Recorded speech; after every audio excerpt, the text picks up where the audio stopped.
हो गया। तो अभी हम लोग पढ़ रहे थे आवेश के बारे में, हम लोग जान चुके हैं। इलेक्ट्रिक करंट वाला चैप्टर का रिवीजन करेंगे, ठीक है।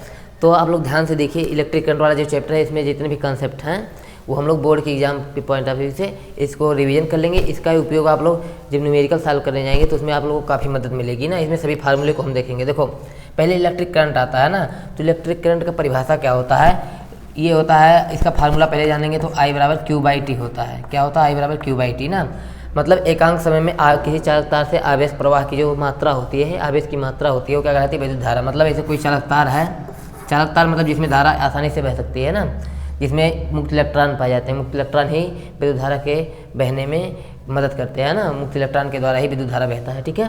जिसमें मुक्त इलेक्ट्रॉन नहीं पाएंगे वो कुछ चालक होगा, जिसमें पाए जाएंगे वो चालक होगा। देखो तो किसी चालक में विद्युत धारा जब प्रवाहित होती है तो मतलब ये कोई चालक तार है, तो इसमें अगर विद्युत धारा का मान क्या हो जाएगा एकांक समय में, अगर एक समय है एक सेकंड में कितने कूलाम आवेश इस सिरे से इस सिरे तक गए, एक सेकंड में इस सिरे से इस सिरे तक कितने आवेश गए। आवेश का मतलब कूलाम होता है ना, 5 कूलाम गया कि कितना आवेश गया, वही क्या कहलाएगा? विद्युत धारा कहलाएगा, ठीक है ना। तो आवेश का मतलब इसका कूलाम प्रति सेकंड हो जाएगा ना, मतलब आवेश का मतलब कूलाम, समय का मतलब सेकंड, तो धारा का मतलब क्या हो जाएगा? कूलाम पर सेकंड, या फिर इसी को या फिर एम्पियर भी इसको बोलते हैं ना, या एम्पियर इसको कैपिटल ए से लिखते हैं, ठीक है ना। तो विद्युत धारा के बारे में आप लोग इतना बता सकते हैं। आवेश के बारे में मैंने आप लोग को बताया है। आवेश क्या होता है?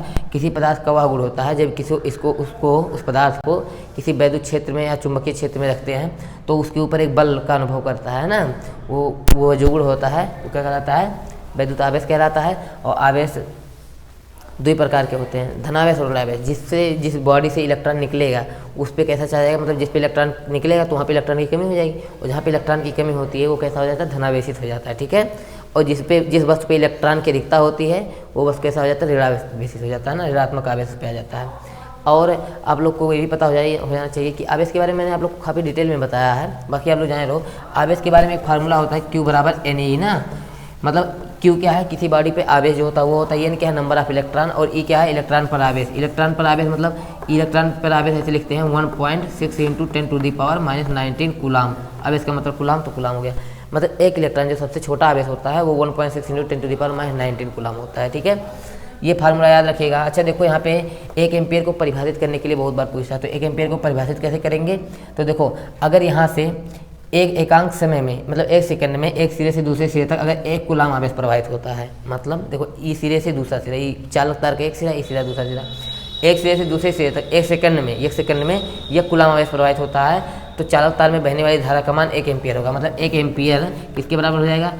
1 सेकंड में, तो 1 सेकंड हो जाएगा, और यहाँ पे 1 कूलाम आवेश प्रवाहित होता है एक सिरे से दूसरे सिरे तक, तो 1 एम्पियर के बराबर हो जाएगा, ठीक है।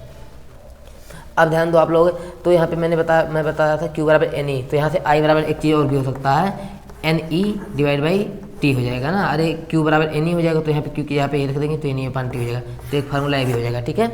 अब हम लोग कहाँ पे बात करते हैं? हम लोग बात करते हैं किस चीज़ की बात करेंगे अब वो, हाँ, 1 कूलाम में कितने आवेश होते हैं? 1 कूलाम में कितने इलेक्ट्रॉन होंगे ना, N बराबर कितना होगा? यहाँ पे नंबर ऑफ इलेक्ट्रॉन होता है N, वही इलेक्ट्रॉन पर आवेश होता है 1 इलेक्ट्रॉन पर ना, तो N बराबर, तो 1 कूलाम का मतलब Q का मान दे दिया है एक कूलाम ना, और E का मान तो पता है 1.6 × 10⁻⁻19 कूलाम, ये दशमलव में है ना। तो N बराबर क्या हो जाएगा? N बराबर हो जाएगा तो Q बराबर E हो जाएगा, और Q का मान कितना दिया है? ये दिया है, E का मान 1.6 × 10⁻⁻19 कूलाम है। अब देखो क्या करेंगे, इसको ऊपर लेके जाएंगे तो प्लस का 19 हो जाएगा, तो 1 × 10⁻19 मतलब 19, और डिवाइड में कितना आ जाएगा? 1.6 हो जाएगा ना। अब इसको सॉल्व करेंगे तो क्या आ जाएगा? 6.25 × 10 की पावर कितना हो जाएगा? 18 हो जाएगा, ठीक है ना। इतना N बराबर इतना इलेक्ट्रॉन आ जाएगा ना। जैसे कैसे देखो मैंने कैसे किया, अरे इसको ऊपर नीचे 10 से गुणा कर लेंगे तो यहाँ पे 10 हो जाएगा, यहाँ पे 16 हो जाएगा, एक ठू यहाँ पे आएगा तो 18, और 16 से 100 में भाग दोगे तो 16 भागे 100 दोगे तो 6.25 आ जाएगा ना। आप लोग इतना कर लीजिएगा, तो ये इतना चीज़ आप लोग जान गए ना। अब हम इसके आगे बात करते हैं विभव और विभवांतर के बारे में ना। तो 2 फार्मूला हो गया, मैं आप लोग का फार्मूला लिखते चलता हूँ यहाँ पे ना। जितना फार्मूला होगा इस फार्मूले का यूज जब आप लोग न्यूमेरिकल सॉल्व करोगे ना तो वहाँ मज़ा आएगा। देखो तो N बराबर Q बराबर क्या आ गया? Q बराबर NE आ गया, और I बराबर मैंने पढ़ा बताया Q/T हो गया, Q/T हो गया I बराबर ना। तो यहाँ पे I बराबर एक Q का बनवा यहाँ पे रख दो तो क्या हो जाएगा? डिवाइड बाई टी हो गया ना, इतना फार्मूला हो गया। अब हम इसके बाद विद्युत विभव विभवांतर की बात करेंगे ना, तो विभव विभवांतर क्या होता है वो जान लो। विभव विभवांतर ना, तो विद्युत विभव क्या होता है, तो कोई विद्युत क्षेत्र है ना, मान लो कोई आवेश है। विद्युत क्षेत्र क्या होता है, तो मैंने आप लोग को बताया जब कोई आवेश गतिशील रहता है तो विद्युत और चुंबकीय क्षेत्र उत्पन्न करता है, और जब कोई आवेश स्थिर रहता है तो क्या उत्पन्न करता है, वो विद्युत धारा उत्पन्न करता है ना। पहले देखो चल रहा है कि नहीं, मैं बहुत परेशान हो गया था ना, तो ये चलबे नहीं करता है वीडियो, चल रहा है ना। देखो विभवांतर क्या होता है, तो देखो किसी आवेश के चारों ओर का वह क्षेत्र, किसी आवेश ये मान लो कोई आवेश है, तो आवेश की चारों ओर का वह क्षेत्र, मतलब ये जो क्षेत्र होगा यहाँ पे ना, जिसमें अगर कोई अन्य आवेश लेके आते हैं, कोई आवेशित वस्तु या कोई आवेश लेके आते हैं, तो उसके ऊपर एक बल लगाता है, आकर्षण अथवा प्रतिकर्षण। मैंने आप लोग को बताया है समान प्रकार के चार्ज एक दूसरे को प्रतिकर्षित करते हैं, और विपरीत प्रकार के चार्ज एक दूसरे को आकर्षित करते हैं ना, ठीक है। तो समान प्रकार के चार्ज रहेंगे तो एक दूसरे को प्रतिकर्षित करेंगे, और विपरीत प्रकार के प्लस माइनस रहेगा तो आकर्षित करेगा। तो मान लो एक क्यू आवेश है, यहाँ पे कोई प्लस क्यू आवेश लेके आए तो इसको दूर भगाएगा ना, तो इसके चारों ओर का वह क्षेत्र जैसे यहाँ तक रहेगा तो इसको नहीं भगाएगा दूर, लेकिन है क्या कि यहाँ पे जैसे अंदर लेके आओगे तो भगाएगा, तो इसका वैद्युत क्षेत्र यहीं तक है इस आवेश का ना। अब देखो तो विद्युत क्षेत्र में स्थित अनंत से, मतलब कोई अनंत है, यहाँ से कोई आवेश क्यू आवेश लेके आते हैं इसमें, तो यहाँ से लेके आ रहे हो तो ये इसको ढकेल रहा है, तो यहाँ पे लाने में आप लोग को क्या कर रहे हैं, इसको लेके आएंगे तो लगाएंगे तो बल लगाएंगे ना, इसके विरुद्ध में लेके आएंगे, और बल लेके आएंगे तो विस्थापन भी होगा, तो बल गुणे विस्थापन कार्य हो जाता है ना। तो इस आवेश को विद्युत क्षेत्र में से किसी बिंदु तक लाने में जो किया गया कार्य होता है वो विद्युत विभव कहलाता है ना, उसको बी से लिखते हैं। तो बी बराबर क्या आ जाएगा, विद्युत विभव बी बराबर W/Q ना, W/Q मतलब एकांक धनावेश को विद्युत क्षेत्र, एकांक धनावेश को अनंत से विद्युत क्षेत्र में से किसी बिंदु तक लाने में जो किया गया कार्य होता है वो विद्युत विभव होता है ना। तो यहाँ पे एक फार्मूला और लिख लेंगे, बी बराबर W/Q। अब एक चीज़ ध्यान दो आप लोग, इसका मात्रक क्या हो जाएगा, तो कार्य का मात्रक क्या होता है, जूल होता है, आवेश का मतलब क्या होता है, कूलाम, तो जूल प्रति कूलाम हो जाएगा, या फिर इसको वोल्ट भी कहते हैं ना, VOLT वोल्ट कहते हैं ना। अच्छा देखो विभवांतर क्या होता है, तो मान लो इसी आवेश को यहाँ से लेके आए, यहाँ इस पॉइंट तक लेके आए, तो यहाँ पे इस पॉइंट का विभव VA हो गया, पॉइंट का विभव होता है पॉइंट पे किसी ना, तो VA हो गया। इसी आवेश को यहाँ पे लेके आए तो इस पॉइंट पे विभव मान लो BB हो गया, तो यहाँ पे पास में लेके आ रहे हैं तो ज़्यादा कार्य कर रहा है, यहाँ पे मान लो थोड़े दूर में लेके आए, यहाँ पे ना, तो BB हो गया ना, तो इस पर काम कर रहा है। इस पर जो किया गया कार्य है WA रहेगा, यहाँ से इसको बी पॉइंट पे लेके आ रहे हैं ना, ये पॉइंट है A और ये B पॉइंट है, तो यहाँ पे कार्य क्या होगा, WB हो जाएगा ना। तो देखो क्या हो जाएगा यहाँ पे BA बिंदु A पे विभव, तो क्या हो जाएगा, कार्य हो जाएगा, और यहाँ पे Q हो जाएगा। ऐसे बिंदु B पर विभव तो WB डिवाइड बाई Q हो जाएगा ना। तो यहाँ पे करेंगे क्या, अब देखो दोनों बीच के जो विभवों के बीच का अंतर होता है, दो बिंदुओं के बीच का वही विभवांतर होता है, तो BA माइनस BB ये बराबर क्या हो जाएगा, WA माइनस WB बटे Q ना, इस प्रकार से हो जाएगा। तो एक फार्मूला ये भी बन जाएगा ना, तो आप लोग नोट करना चाहो तो इसको नोट भी कर लो ना। अच्छा देखो इसका मात्रक क्या हो जाएगा, तो इसका मात्रक कार्य में से कार्य घटाओगे तो कार्य ही आएगा, कार्य बटे गुलाम मतलब जूल बटे गुलाम हो जाएगा ना, आवेश का मात्रक गुलाम, तो जूल प्रति गुलाम, या फिर इसको भी वोल्ट के नाम से ही जानते हैं ना, वोल्ट इसका भी मात्रक है ना, समझ गए। चलो अब देखो तो विद्युत विभव विभवांतर वाला कंसेप्ट खत्म हो गया ना। अब हम लोग प्रतिरोध की बात करेंगे ना।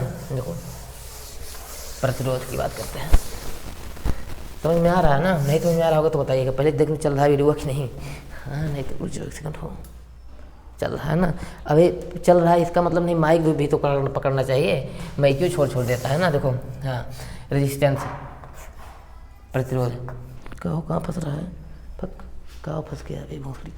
चलो देखो प्रतिरोध देखो प्रतिरोध, प्रतिरोधक और प्रतिरोधकता तीन शब्द है, प्रतिरोध, प्रतिरोधकता और प्रतिरोधक तीन शब्द है। प्रतिरोधक क्या है, प्रतिरोधक देखो प्रतिरोधक मतलब प्रतिरोधक क्या होता है, कोई भी उपकरण जो विद्युत से आप लोग चलाते हैं, कोई भी पंखा हो गया, टीवी, फ्रिज, AC जो भी है, तो उनसे जब होकर विद्युत धारा जाता है तो विद्युत धारा के मार्ग में अवरोध उत्पन्न करते हैं ना, तो वे वस्तुएं जो विद्युत धारा के मार्ग में अवरोध उत्पन्न करती हैं वो क्या कहलाती है, प्रतिरोधक कहलाती है ना। क्या कहलाती है, प्रतिरोधक, जिसको रजिस्टर बोलते हैं। और प्रतिरोध क्या होता है, और उन जो प्रतिरोधक हैं उनका जो गुण होता है, जो धारा के मान में रुकावट उत्पन्न करती है वो क्या कहलाती है, प्रतिरोध कहलाती है।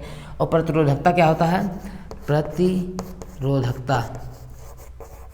प्रतिरोधकता क्या होता है, तो जो मतलब किसी पदार्थ का एक गुण होता है ना, यह गुण होता है कि चाहे देखो मतलब जो धारा के मान को कम कर देता है ना। अभी बताऊंगा कि कैसे कैसे कम करता है। देखो अच्छा, आप लोग को एक चीज़ तो पता हो जाना चाहिए। देखो किसी चालक तार में विद्युत धारा कैसे बहता है। तो मान लो ये चालक तार है ना, चालक तार है, तो इसमें धारा बह रहा है, इसका मतलब क्या है, इसको बैटरी से जोड़ा गया है ना। बैटरी मतलब बैटरी को जो है सेल, सेलों के संयोजन को बैटरी बोलते हैं ना। सेलों का समांतर क्रम संयोजन होता है तो उसको बैटरी बोलते हैं।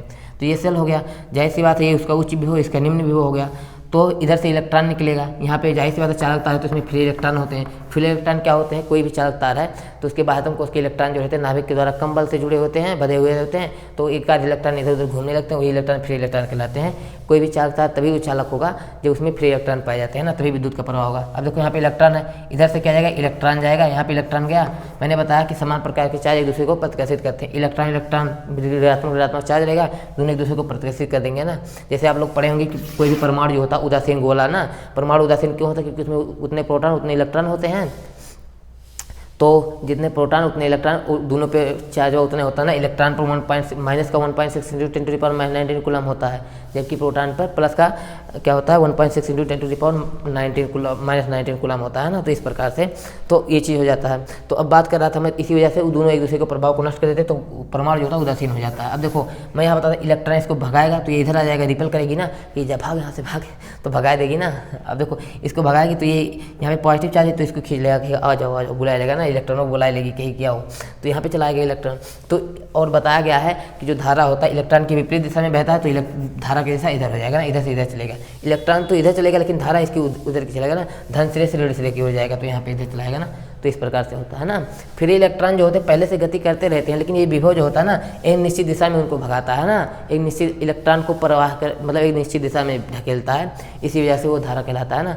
धारा जब तभी होगा जब एक सिरे से दूसरे सिरे तक एक इलेक्ट्रॉन जाएगा। जब ये इलेक्ट्रॉन वहाँ है, ये इलेक्ट्रॉन है यहाँ से चला, और जब यहाँ पे इलेक्ट्रॉन पहुँचेगा तभी वो विद्युत धारा कहलाएगा ना, तभी तो यहाँ से एनर्जी यहाँ तक आएगा, नहीं तो भी नहीं करेगा तो विद्युत धारा नहीं कहलाएगा ना। अच्छा देखो एक चीज़ और बता दूँ मैं आप लोग, प्रतिरोध जानते हो क्या होता है। ये इलेक्ट्रॉन यहाँ से आया तो यहाँ पे जाहिर सी बात है ढेर सारा परमाणु होगा, तो इलेक्ट्रॉन आ रहा है ना तो उन परमाणुओं से टकराता है ना, और जब टकराएगा कौन चीज़ से तो उसके पास इलेक्ट्रॉन के पास काइनेटिक एनर्जी होती है ना। काइनेटिक एनर्जी क्या होता है, के बराबर हाफ mv² होता है ना, आप लोग बचपन में ही पढ़े हो ना, काइनेटिक एनर्जी होती है। तो जानते हो ये इलेक्ट्रॉन इससे टकराएगा तो जो इसके पास जो ऊर्जा रहेगी इसको कुछ ऊर्जा इसको दे देगा ना परमाणु को ना, तो परमाणु को जब ऊर्जा मिल जाती है तो वो गर्म हो जाता है ना, हीट के रूप में वो ऊर्जा चली जाती है, और जो कुछ बचा खुचा रहता है तो वो इधर लेके आता है, ठीक है ना, ऊर्जा। तो इस प्रकार से होता है, तो हीट में रूप में देता है ना। जितने ज़्यादा टक्कर होगा इलेक्ट्रॉन का, इलेक्ट्रॉन जितने ज़्यादा टकराएगा उतने ज़्यादा ऊर्जा खपत करेगा, और उतने ज़्यादा वो गर्म होगा ना। जितने इलेक्ट्रॉन टकराएगा उतने तो गर्माएगा। जैसे आप जा रहे हो टकराए गिर गए तो गर्माए नहीं जाते हैं, झगड़ा वगड़ा करने लगते गाली गलौज। देखो तो मैं ये कह रहा था कि गर्माया जाएगा ना, तो देखो जितने ज़्यादा टक्कर होगा उतने ज़्यादा वो गर्म होगा, और उतने ज़्यादा उसका प्रतिरोध भी होगा ना। ये चीज़ ध्यान देना आप लोग। टकराएगा तो ज़्यादा गर्म होगा, और ज़्यादा गर्म होगा तो एनर्जी ज़्यादा लॉस करेगा तो ज़्यादा गर्म होगा, और जब एनर्जी लॉस कर देगा तो धारा भी कम जाएगा ना, धारा इधर जाएगा ही नहीं, और जब धारा नहीं जाएगा तो प्रतिरोध का मान ज़्यादा हो जाता है ना। चलो देखो अभी बात बताता हूँ। तो प्रतिरोध जब ज़्यादा टक्कर होगा तो प्रतिरोध ज़्यादा हो जाएगा ना। अब मैं ये बता रहा था जो प्रतिरोध होता है ये इसका मात्रक ओम होता है ना, ई वाला ओम, हाई वाला नहीं, ई वाला ओम नहीं, ई वाला ओम है ना, ओम होता है इसका मात्रक, इसको कैपिटल आर से लिखते हैं। प्रतिरोधकता का मात्रक ओम मीटर होता है ना, इस प्रकार से होता है ना। चलो अभी अब प्रतिरोध और प्रतिरोधकता के बारे में बताता हूँ आप लोग को, इतना चीज़ जानेंगे ना। तो प्रतिरोध के क्या होता है, किसी पदार्थ का वह गुण जो धारा के मान में अवरोध उत्पन्न करता है ना। जैसे आप लोग बाइक से जा रहे हैं, कहीं पर कुछ चीज़ नहीं है तो दौड़ते दौड़ते जा रहे हैं ना, तो मतलब कोई दिक्कत नहीं, लेकिन ब्रेकर लग जाता है, स्पीड ब्रेकर होता है ना, तो आपकी स्पीड ये रुका देता है ना। तो इस प्रकार से तो ऐसे वहीं पे होता है प्रतिरोधक जो लगा रहता है। प्रतिरोधक जो प्रतिरोधक लगे रहते हैं वो स्पीड ब्रेकर का काम करते हैं ना, धारा को रोकने का काम करते हैं, ठीक है। तो प्रतिरोध क्या होता है, प्रतिरोध किसी पदार्थ का वह गुण जो धारा के मान में और मार्ग में अवरोध उत्पन्न करता है ना। अब देखो प्रतिरोध के बारे में इतना आप लोग जान गए। हाँ और कुछ बताओ बाबू प्रतिरोध के बारे में। हाँ प्रतिरोध का किसी चालक तार है उसका प्रतिरोध जो होता है निम्न कारकों पर निर्भर करता है। पहले देख लो कि चल रहा है कि नहीं चल रहा है। हाँ चल रहा है।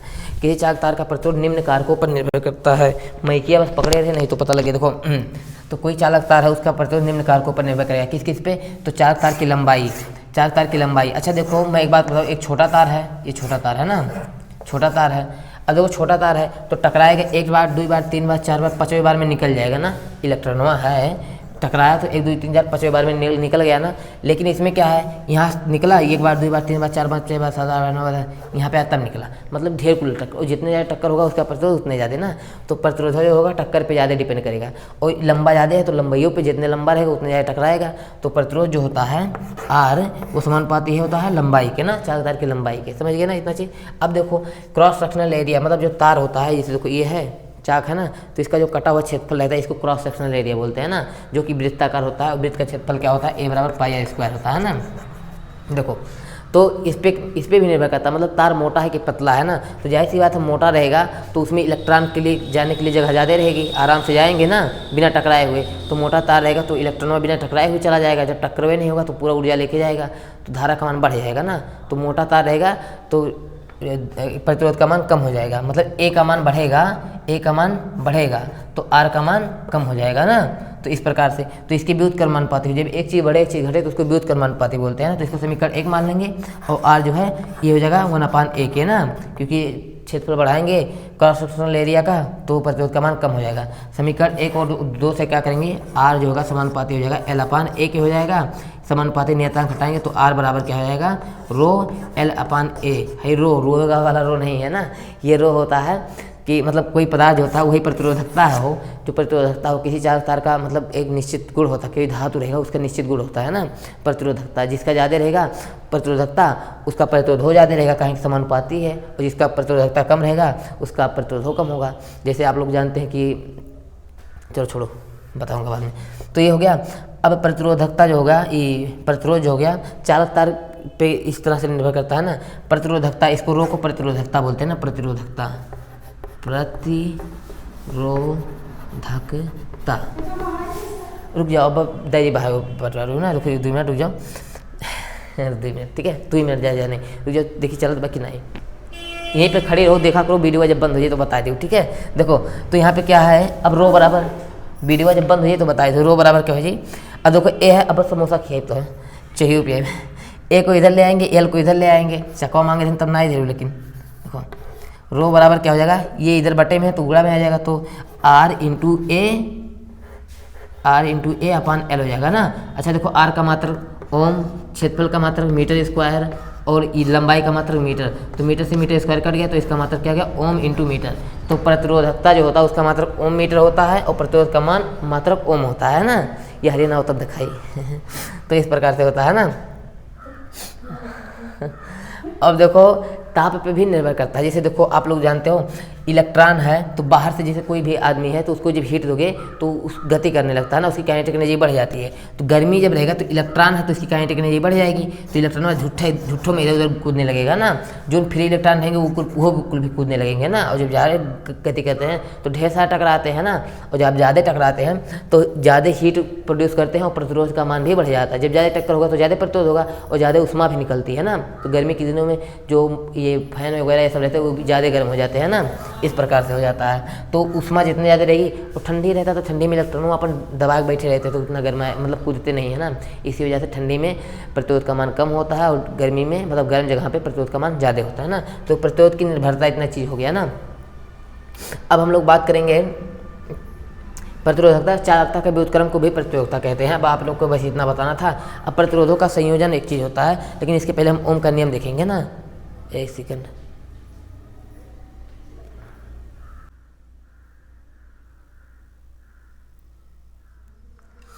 क्या है ना कि लाख हो जाता है ना, देखना पड़ता है। देखो तो ये इतना हो गया। अब हम लोग ओम का नियम देखेंगे ना। चलो फटाक से खत्म कर देता हूँ, आप लोग को चैप्टर में है, टेंशन ना लो। तो हम लोग कितना सूत्र देखे, इमू सूत्र देखे हैं कुछ नहीं, हाँ यहाँ पे सूत्र देखे हैं। तो देखो यहाँ पे हो गया।